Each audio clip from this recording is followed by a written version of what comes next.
read an article earlier today about the jobs that will be lost as a result of the coronavirus. One of the articles stated that millions of jobs will be lost. In fact, there's one article that stated 37 million jobs will be lost. That's a lot of lives, a lot of people's lives who will be impacted drastically as a result of this virus. So, and people are running frantically, worrying, fretting, and rightfully so, right? Rightfully so, because of all that's happening right now.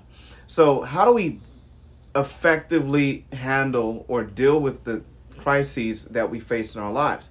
Perhaps your crises right now may be a financial one. It could be a health one. It could be a relationship one. It could be in many other areas of your life. But I want you to look at what I'm about to share. Just lay it out. I'm going to lay it out. And I want you to take a look at it and see what best fits for you. And then see how you can apply it to your life, to your situation. So let's dive in. If you hear something that resonates with you, please do like this video. And also give my daughter a like. She refuses to let me put her down. I tried several times and she refused. And she's actually half sleeping. So if I put her down, she'll say, no. So anyway, we'll just go ahead and roll with this this way. All right, so the first way to effectively handle the crises that you face in your life is, number one, is stay calm. You've got to stay calm. You really have to stay calm. If you've ever dialed 911, if you've had an emergency or perhaps an accident, when you dial 911, if you're like, there's a lot of adrenaline and there's this rush, like, oh, I need help. And usually the operator will say, calm down. And they'll listen to you and they'll say, calm down, breathe in, breathe out, breathe in, breathe out, inhale, exhale, calm down. Now explain to me what is happening. What is the emergency? What's the situation? So it is very important to calm down, because we can't make sober decisions with a cluttered mind, with a mind that is frantic, a mind where you're like worried about every little detail, worried about everything that's happening in the moment. So calm down. Inhale, exhale. Inhale, exhale. And however bad it is, I know there's some situations it's hard, right? But you have to calm down, because when you calm down, that's when you can think. That's when you can make the right decisions. All right. So number one is to calm down. Number two is to drop unnecessary decisions. And what I mean by that is to assess the situation. As you are assessing the situation for what it is, whatever the challenge or the crises, the emergency is that you're facing in your life, then and only then can you decide, prioritize what's important in order to get yourself out of that situation, or in order to get yourself through that situation. Very, very important. In fact, there's this pilot that shared this once. He said that there's protocol that they have to follow in the event of an emergency. And sometimes one of the protocol is that they have to one of the protocols is if they're flying at 35,000 feet and they have to descend, if it's an emergency descending, they would have to land within 30 minutes or so.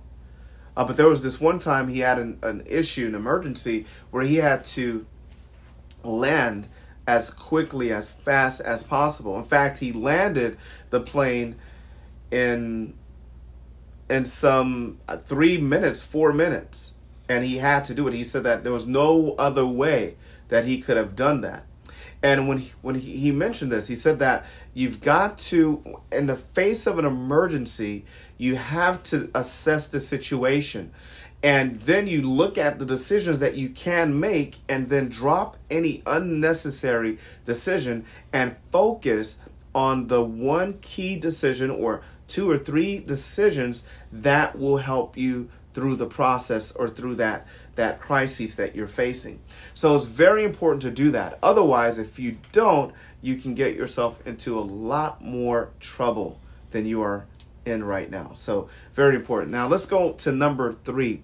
The third way to effectively deal with the crises in your life is to act fast and often.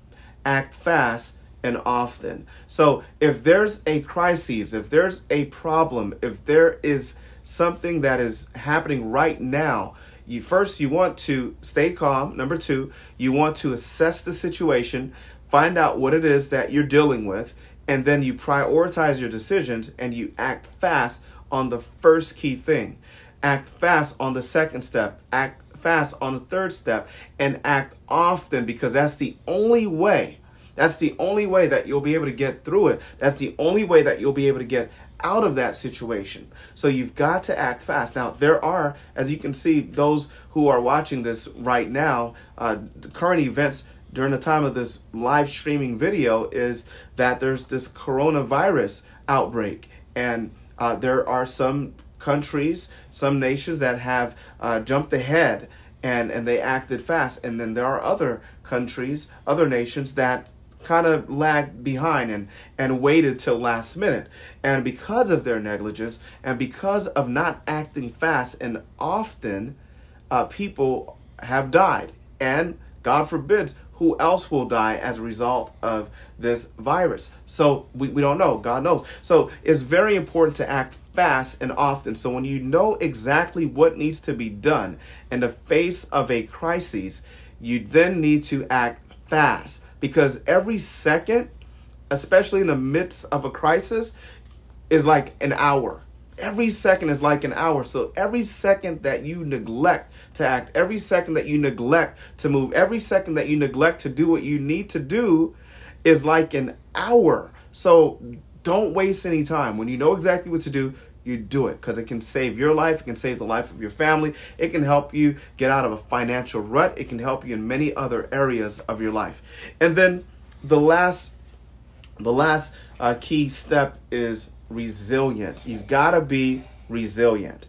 And what I mean by being resilient is I remember back in 2016. You want me to put you in a bed? No? No? She said no. Back in 2016, I went to Haiti for the first time.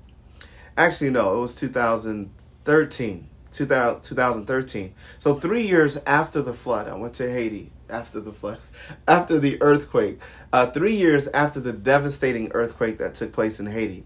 And as you already know, there were over 100,000 people who had died in that earthquake in 2010. And there were numbers that bodies they couldn't find. So it could be a lot more than 100,000. In fact, it is a lot more than 100,000. But anyway, in 2013, when I went for the first time, I saw the devastation. I saw the buildings that were still not rebuilt or repaired or demolished. I saw the devastation that took place there as the aftermath, I should say. And I looked at the people there, and you would think, okay, over 100,000 people died, right, in this devastating earthquake, and several tens and thousands of people are now amputees as a result of that earthquake. Then you would think, well, there wouldn't be anyone around. No one would be walking, and no one would be doing business, going to school, and doing what they need to do.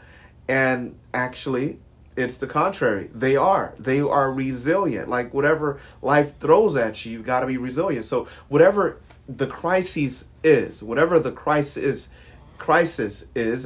the series of different crises that you will face in your life, you have to understand, look, I'm going to get through this. See, tough times don't last, but tough people do. And you've got to be a tough person. You've got to say, you know what, I'm going to get through this no matter what. So be resilient. Have that mindset that I'm going to get through this. I don't know how, I don't know when, but I'm going to get through it. this is not going to stop me. This is not going to stop me from pursuing my dreams. This is not going to stop me from helping my family, giving them the quality of life that I want them to have. See, I'm not going to let whatever crises, whatever the problem is, stop me from actually living my dream, from realizing or achieving the goals that I have set for myself. So again, let's be resilient. Let's not sit back. And it's so important. There's a lot of people right now, they're sitting back. They say, well, I can't go to school. I can't go to work. So I'm going to wait. I'm going to watch Netflix. I'm just going to sit back here and just watch, the news all day. No. Do something.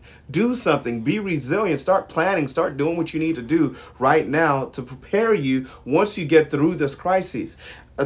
Now, here's another thing too that's important. I'll close with this. Whenever you're in a storm, if you're driving, the goal is not to stop. The goal is not to stop in a storm unless it's really stormy and you can't see ahead. You can't see anything ahead of you. Then you may want to stop, right? Until it dies down. However, in a storm, if you're driving in a storm, your goal is to drive through the storm. But if you stop, then you may have a lot of trouble, right? You may have a lot more problems. So in this crisis that you're in right now, it is important for you to drive through it. So be resilient. And I hope you have received value from today's message. And this is unconventional. My first time doing a live stream with my daughter here sleeping on my shoulders, who refuses for me to put her down. But I hope you have received value. Thank you again for watching. God bless you. And remember to unleash your zebra.